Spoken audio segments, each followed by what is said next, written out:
Tudo começou no dia do casamento de uma diarista chamada Maria Luísa.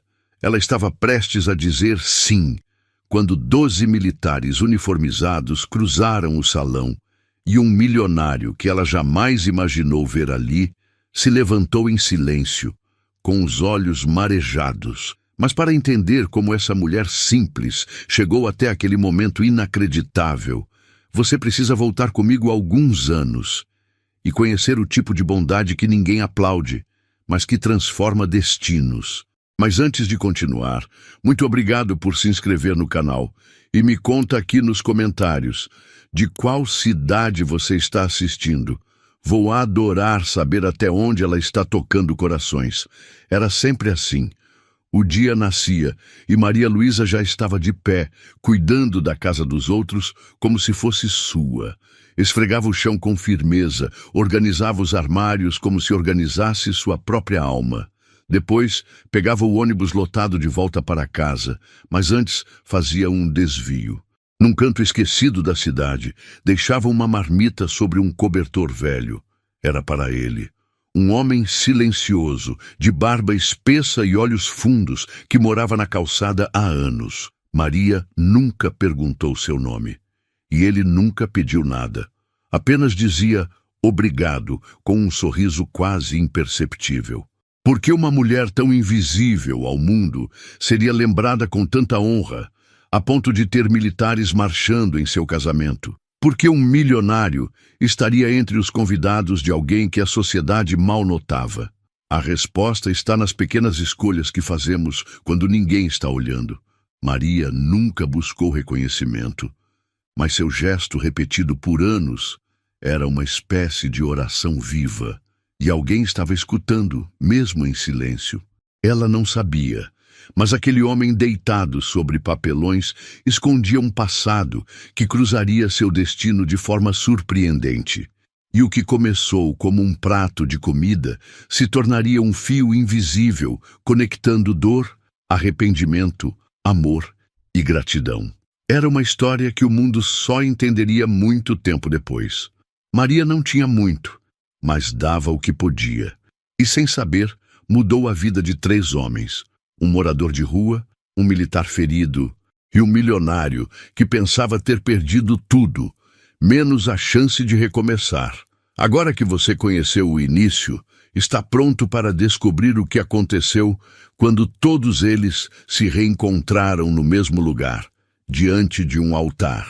Nos dias seguintes àquele casamento inesquecível, muitos ainda falavam dos 12 militares perfilados e do milionário em pé, em silêncio. Mas poucos sabiam o que aquela mulher havia enfrentado antes de subir ao altar. O que havia por trás do sorriso discreto de Maria Luísa era muito mais do que superação. Era resistência diária. E parte dessa história começa no piso gelado de uma mansão cercada por vidros espelhados. Ali, Maria era apenas a empregada de confiança. Ninguém sabia seu sobrenome, muito menos suas dores. Os patrões gostavam de dizer que ela era diferente, porque nunca reclamava, nunca faltava e fazia tudo com perfeição, mas ninguém perguntava por que seus olhos viviam cansados. Nem se importavam quando ela saía mais tarde, levando uma marmita escondida com o resto do almoço que ela mesma havia preparado. Eles não sabiam que aquilo era o único laço que ela tinha com alguém que a olhava nos olhos, o homem da calçada. Naquela mansão, Maria conheceu Rafael. Ele não era como os outros, era filho do patrão, mas raramente aparecia por lá. Sempre que voltava, ficava no andar de cima, quieto, trancado no próprio mundo. Tinha servido como militar por mais de uma década e, ao retornar, trazia no olhar o peso de coisas que ninguém entendia.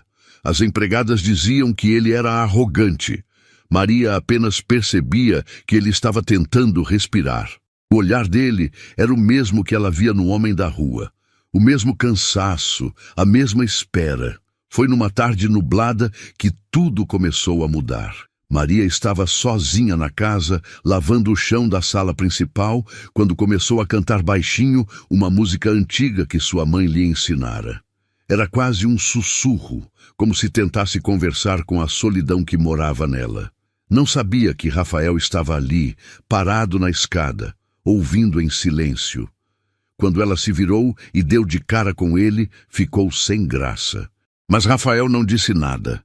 Apenas acenou com a cabeça com um canto de sorriso que parecia ter sido esquecido há anos. Daquele dia em diante, ele passou a descer com mais frequência.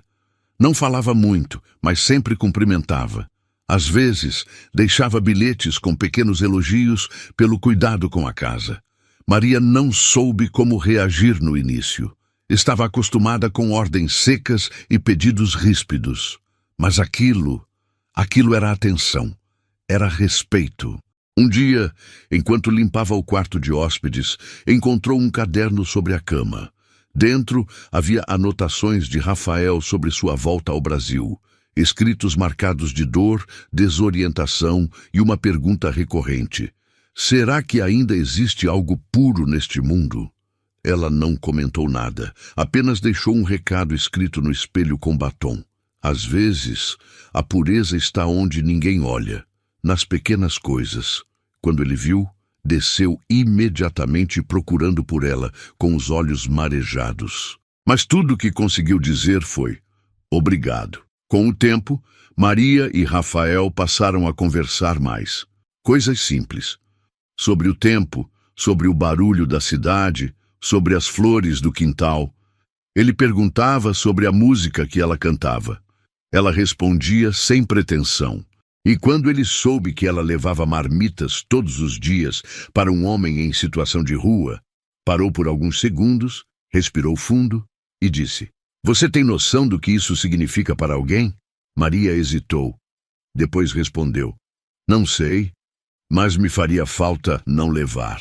Naquele dia, Rafael desceu com um prato nas mãos e pediu para levá-lo até o ponto onde o homem ficava. Os dois caminharam juntos. Quando chegaram, o homem, André, os olhou como se já soubesse que aquele momento aconteceria.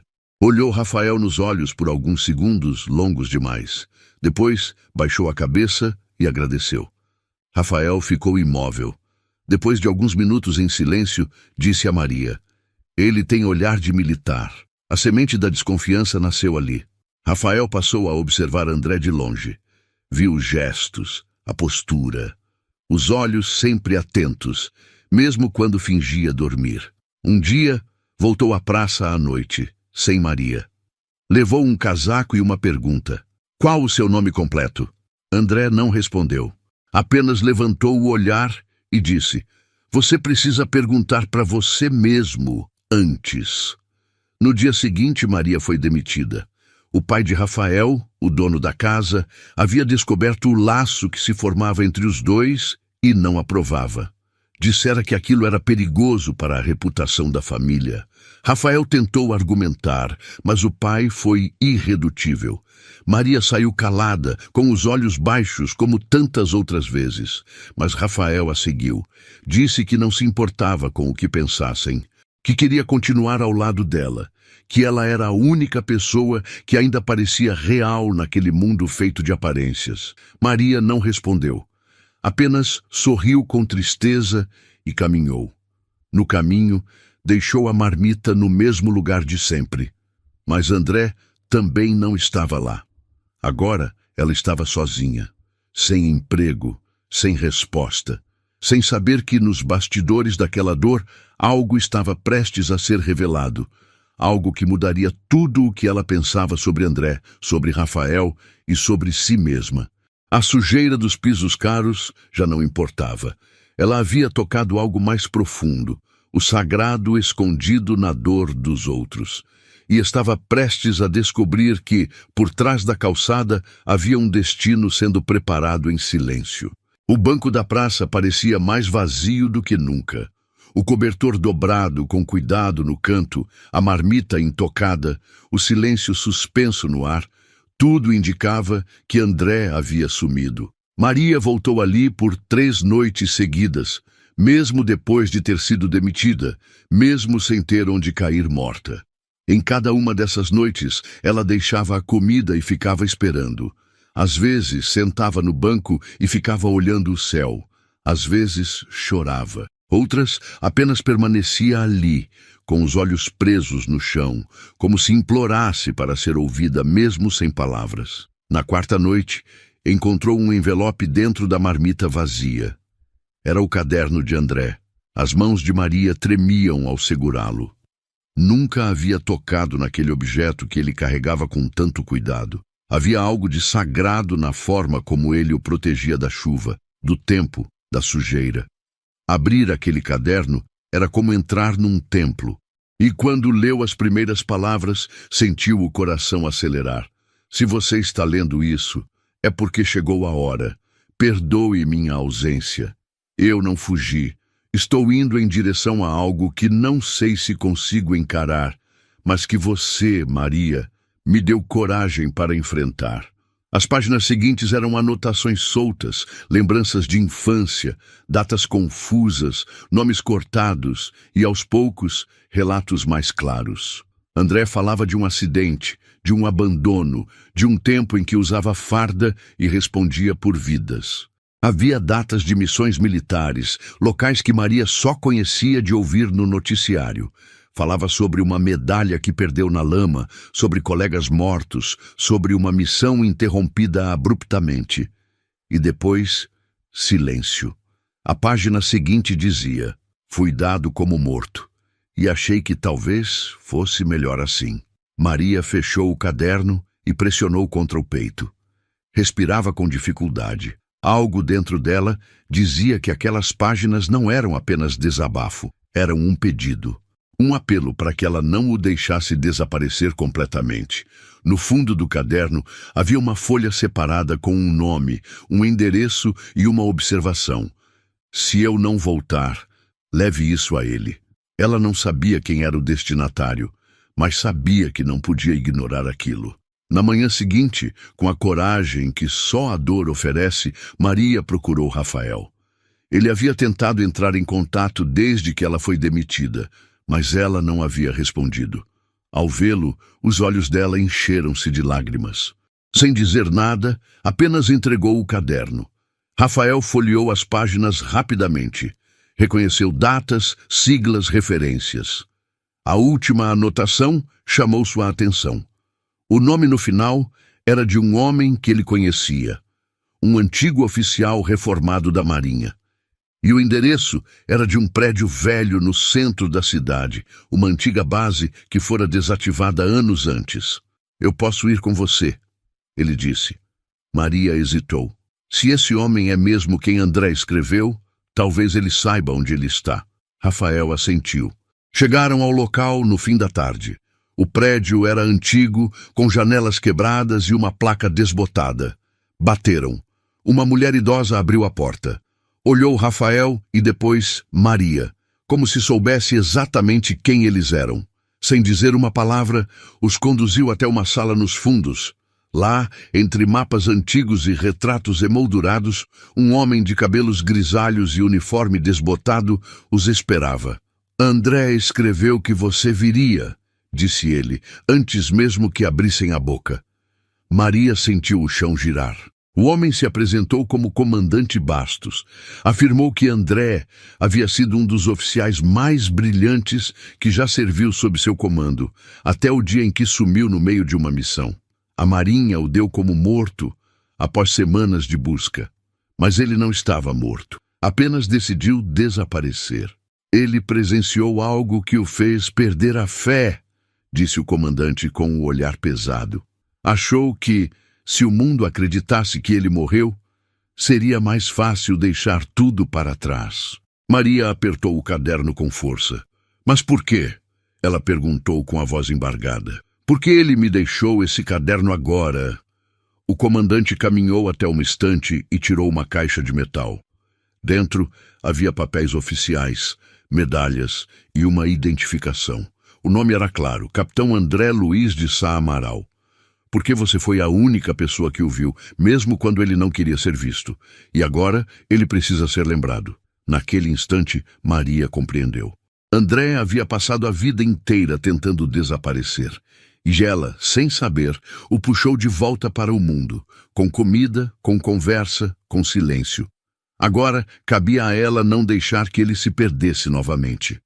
Rafael pediu permissão para consultar os registros. Queria entender tudo. O comandante autorizou. Eles passaram horas ali, lendo documentos, revendo relatórios. Cada detalhe confirmava o que André havia escrito. Missões reais, feridas reais, traições reais. Ao sair dali, já era noite. Maria olhou para Rafael. E se ele não quiser voltar? Rafael respondeu com firmeza. Então a gente vai até ele, porque ninguém que salva tantas vidas merece ser esquecido. O vento da madrugada parecia mais quente naquela noite.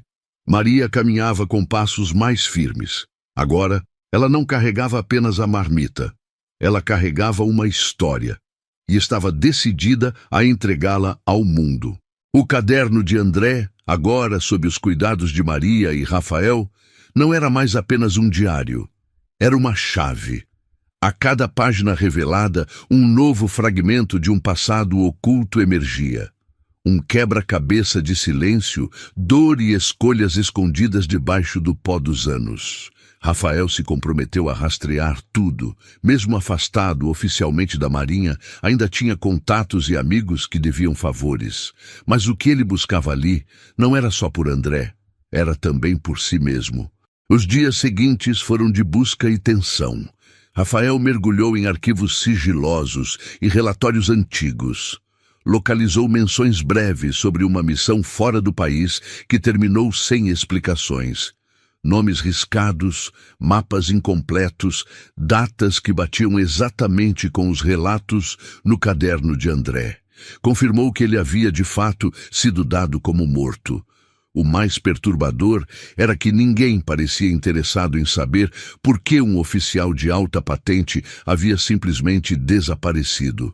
Era como se tivessem se acomodado à versão conveniente da morte.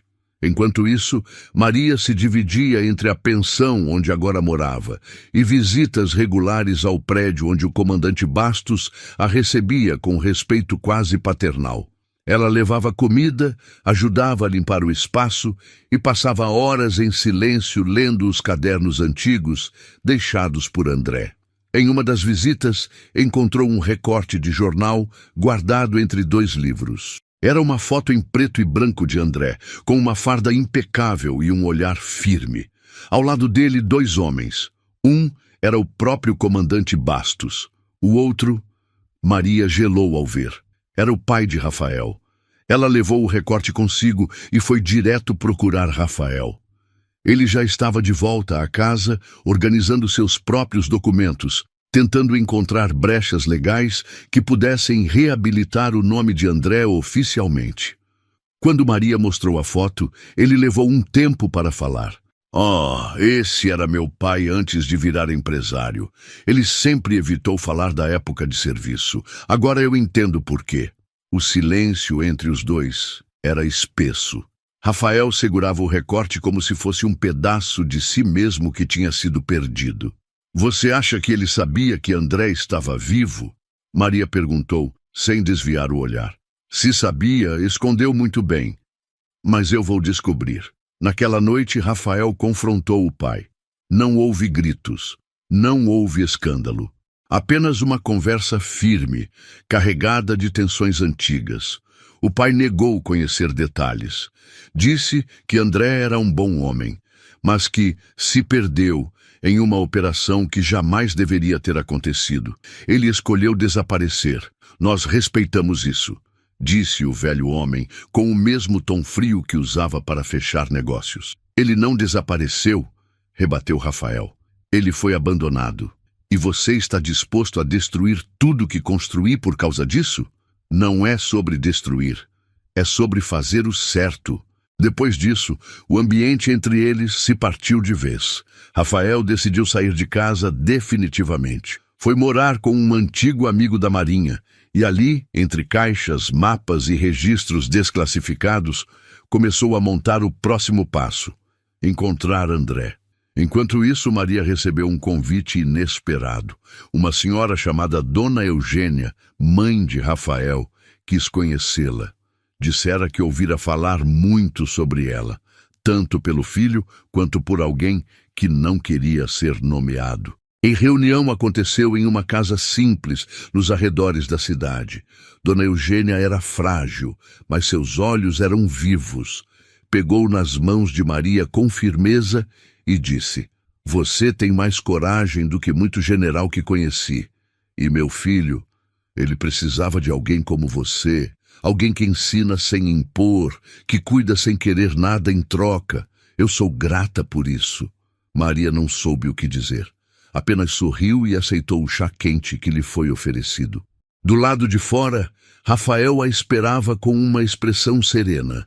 Estava cada vez mais claro que os caminhos dos dois estavam se entrelaçando de um jeito que não envolvia apenas destino, mas escolha. Ele a olhou com calma, depois disse: "Eu tenho algo para te mostrar."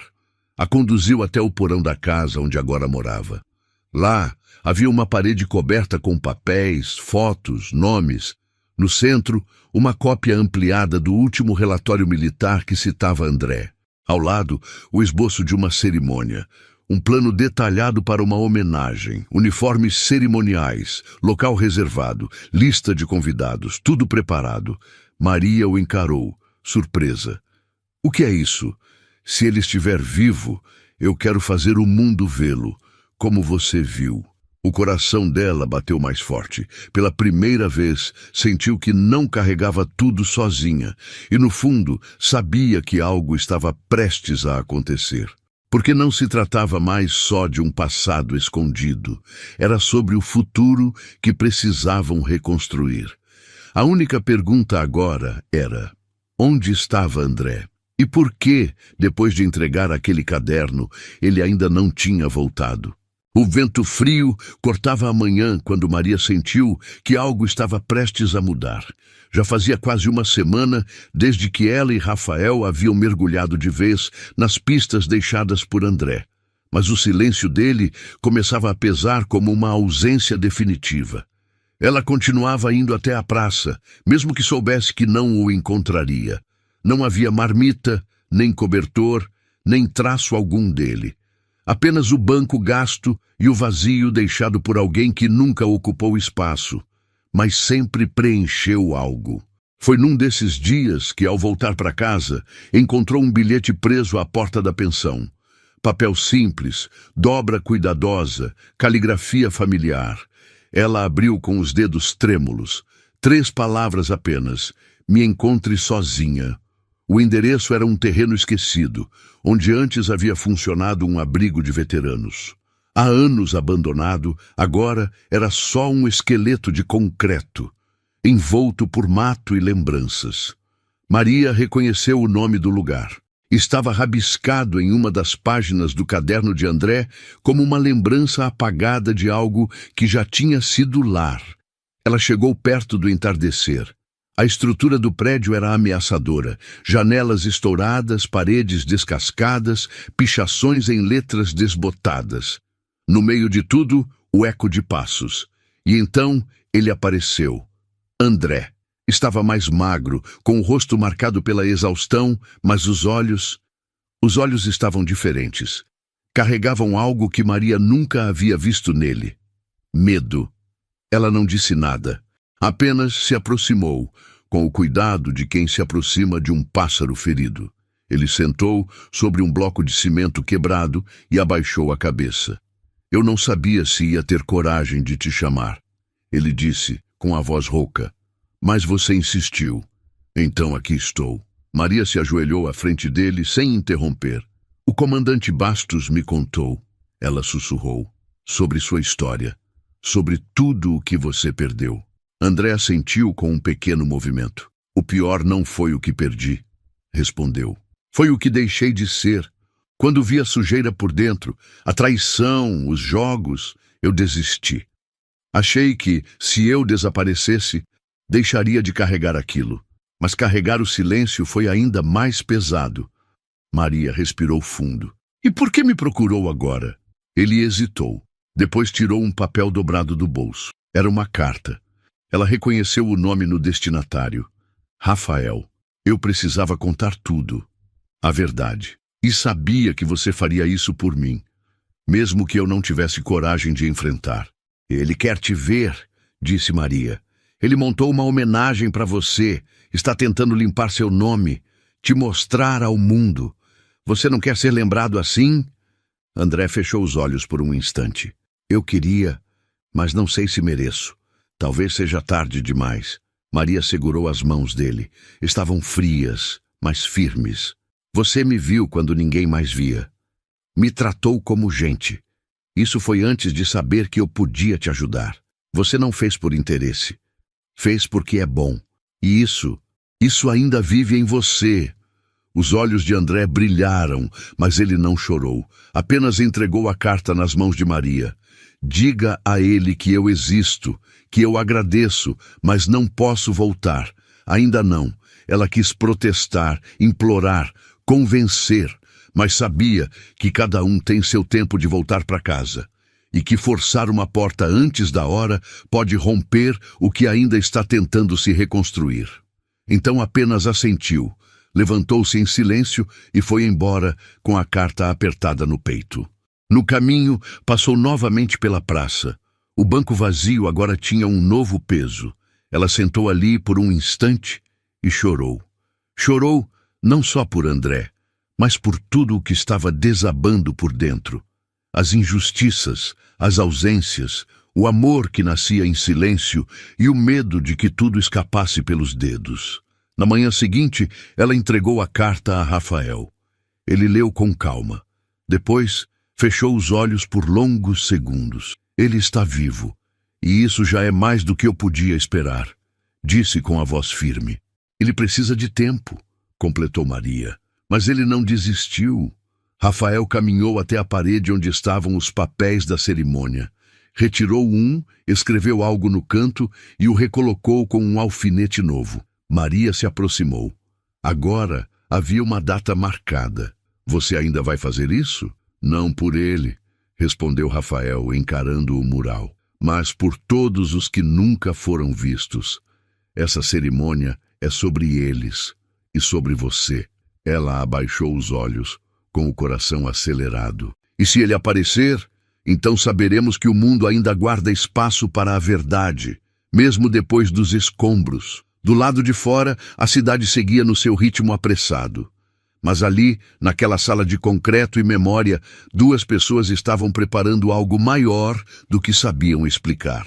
Algo que misturava despedida e esperança. Algo que estava prestes a transformar muitas vidas, inclusive a deles. Naquela manhã, o tempo parecia suspenso. Maria acordou antes do sol nascer, como sempre fazia, mas sentia no peito uma inquietação diferente. Não era medo. Era a mesma sensação que precede algo importante, como se o ar estivesse tentando avisar que o mundo estava prestes a virar uma página. Rafael estava de pé, diante da parede, onde havia montado todo o projeto da cerimônia. Durante as semanas anteriores, transformou aquele antigo porão em um centro de memória viva. O rosto de André, em uma foto ampliada da época de farda, era agora o centro do mural. Em volta, imagens de outros militares esquecidos, cartas recuperadas, relatos de homens que desapareceram sem ter a chance de contar suas versões. Era mais do que uma homenagem, era um ato de reparação. Naquela manhã específica, ele segurava nas mãos um envelope branco com o selo da Marinha. Depois de meses tentando sensibilizar contatos, pedindo autorização, explicando cada detalhe do projeto, havia recebido a confirmação. O evento estava oficialmente autorizado. Seria realizado em um espaço reservado da base naval, com a presença de oficiais, convidados e uma equipe de registro. 12 militares haviam sido designados para participar. 12 homens que se voluntariaram assim que souberam de quem se tratava. Rafael não falou muito quando entregou o envelope a Maria. Apenas colocou nas mãos dela com um leve sorriso, como quem sabe que aquilo não é só dele. Ela abriu e leu em silêncio. Os olhos encheram-se de lágrimas, Mas ela conteve. Guardou o papel dobrado dentro da blusa e apenas disse: "Ele ainda tem tempo." Nos dias seguintes, começaram os preparativos. Maria ajudava com os detalhes da cerimônia, escrevendo os nomes em cartões, organizando as fotos, revisando o texto que Rafael leria diante de todos. Ainda que tentasse manter o foco, uma parte dela se perdia na possibilidade de que André aparecesse. Toda noite, ela passava pela praça. Sentava no banco por alguns minutos. Esperava. Mas ele não vinha. Na véspera do evento, Rafael a chamou para um lugar especial. Era uma pequena igreja desativada no alto de um morro, longe do centro, com paredes descascadas e vitrais ainda coloridos pelo tempo. Lá, ele a levou até o altar antigo, coberto de poeira, e tirou do bolso uma caixinha simples de veludo. "Não tenho luxo, nem nome limpo, nem família aplaudindo, mas tenho verdade, Maria. E tenho você. Aceita dividir o peso e a beleza da vida comigo?" Ela demorou a responder. Não por dúvida, mas porque havia muitas memórias atravessando seu coração naquele instante. Tudo o que viveu, tudo o que superou. E agora alguém estava ali, pedindo para vê-la todos os dias, não como a diarista que limpava os cantos, mas como a mulher que transformava tudo ao redor. "Eu aceito", sussurrou com a voz embargada. No dia seguinte, o céu amanheceu claro. A base naval foi preparada para receber um evento que não era comum por ali. Era algo íntimo, mas carregado de solenidade. Os 12 militares estavam perfilados, uniformes alinhados, postura firme. Entre eles, um jovem capitão segurava uma bandeira cuidadosamente dobrada. As cadeiras estavam dispostas de frente para o pódio onde Rafael falaria. E entre os convidados estavam antigos colegas de André, oficiais reformados e pessoas que haviam sido tocadas, direta ou indiretamente, pela sua ausência. Maria chegou cedo. Vestia um traje simples, mas elegante. Os cabelos presos com delicadeza, os olhos serenos. Levava consigo o caderno de André, que agora já tinha novas páginas, algumas escritas por ela mesma. Era como se aquela cerimônia fosse não apenas o fim de um ciclo, mas o início de um novo tempo, em que histórias antes enterradas voltavam à superfície. Faltando poucos minutos para o início, Rafael caminhou até ela. Estava de farda, a mesma que usava quando voltou da missão que o marcou para sempre. Mas agora, o olhar era outro. Carregava alívio, certeza, uma espécie de paz conquistada com esforço. "Está tudo pronto", disse ele, olhando para o horizonte. "Só falta uma coisa", respondeu Maria, com um olhar que misturava fé e espera. Nesse instante, um carro antigo se aproximou do portão da base. Desacelerou, parou. Do banco traseiro, uma figura desceu com movimentos lentos. Usava roupas civis, mas caminhava como quem carrega décadas de treinamento. Quando chegou perto, todos os militares se alinharam instintivamente. Não porque ele ordenou, mas porque reconheceram algo nos olhos daquele homem. Era André. As medalhas já não estavam no peito, mas estavam na postura, nos olhos, nos passos. Maria sentiu as pernas fraquejarem. Ele caminhou até ela, parou por um segundo e disse: "Eu precisava ver isso com os meus próprios olhos." Rafael não hesitou. Foi até ele firme e os dois se abraçaram. Um abraço longo, contido, cheio de tudo o que não foi dito durante anos. A cerimônia começou em seguida, mas nada ali parecia ensaiado. Era a verdade viva diante de todos. O mundo havia voltado os olhos para alguém que por tanto tempo escolheu a sombra. E ali, entre uniformes, memórias e promessas, algo havia sido restaurado. Os últimos aplausos ainda ecoavam pelos corredores da base quando Rafael segurou a mão de Maria e a levou para fora, onde o vento do fim de tarde balançava suavemente as bandeiras. André permanecia em silêncio, ao lado dos militares que agora o tratavam como irmão. Alguns o conheciam apenas pelas histórias que circularam ao longo dos anos. Outros haviam servido sob seu comando, e agora o viam ali, de pé, presente, como uma memória que ganhou forma. Rafael parou diante de Maria, ainda com a farda impecável, e disse com um brilho nos olhos: "Agora que todos viram quem você é, quero que veja quem eu sou quando estou diante de você. Não como militar, não como herdeiro de um nome, mas como homem, seu homem." Ela sorriu, mas havia algo diferente naquele sorriso. Uma mistura de alívio e receio. Sentia que a vida estava lhe entregando algo precioso demais, e tudo que é precioso carrega junto o medo de perder. Ele tirou do bolso interno da farda uma pequena caixinha, a mesma de dias atrás, mas agora com um novo detalhe, uma aliança a mais. Ela entendeu antes mesmo que ele dissesse: "O comandante Bastos me chamou hoje mais cedo. Ele quer que essa união seja reconhecida não só por nós, mas por todos.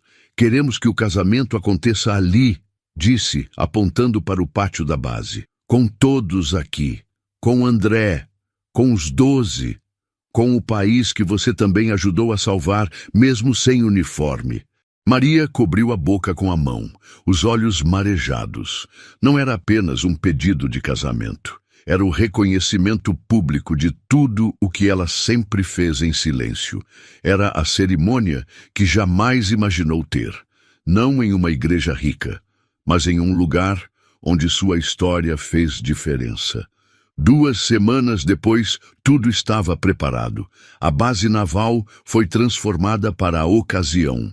No centro do pátio, uma passarela simples de madeira levava até o altar improvisado, cercado por bandeiras e flores brancas. Em cada lado da passarela, 6 militares perfilados. Eram os 12, os mesmos que participaram da cerimônia anterior, agora com uniformes cerimoniais, preparados para formar a guarda de honra. Os convidados começaram a chegar cedo. Entre eles, oficiais da ativa e da reserva, moradores da comunidade onde Maria cresceu, funcionários da pensão, o comandante Bastos, Dona Eugênia e até mesmo alguns rostos do passado que ela jamais esperava ver. No meio da multidão, discretamente, estava o pai de Rafael. Não pediu permissão, não anunciou sua presença. Apenas sentou-se ao fundo e observou. André ficou em pé, próximo ao altar, com a mesma roupa simples de sempre. Recusou-se a usar uniforme. Disse que para ele aquilo era sobre dignidade e não sobre aparência, mas levava no peito, pela primeira vez em anos, a medalha que havia guardado por tanto tempo. Maria foi quem o convenceu a trazê-la. Quando a música começou, todos se levantaram. Maria surgiu com um vestido branco de tecido leve, costurado por mãos amigas da comunidade. Caminhava devagar, como se cada passo fosse uma oração. Seus olhos estavam fixos em Rafael, que a esperava de farda, mas com o semblante de quem deixou todas as armaduras caírem. Não havia protocolos militares entre eles, havia amor.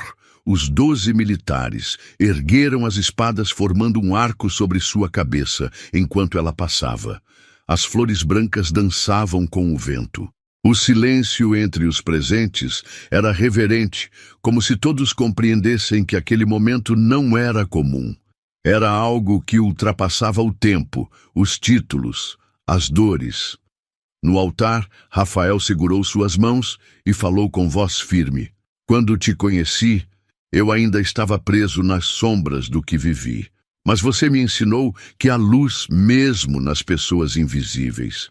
Você não usava farda, mas me resgatou. Hoje, diante de todos, quero prometer que sua luta nunca mais será solitária." Maria respondeu com um sussurro que mal se ouviu, mas que Rafael entendeu perfeitamente. "Eu te vi quando você ainda não se via, e escolho continuar vendo." As alianças foram entregues por André. Suas mãos tremiam, mas o olhar estava firme. Ao colocá-las nas mãos do casal, disse: "A vida é feita de batalhas silenciosas, e vocês venceram a mais difícil delas, a de não se esconderem de si mesmos." A cerimônia terminou com uma salva simbólica dos militares.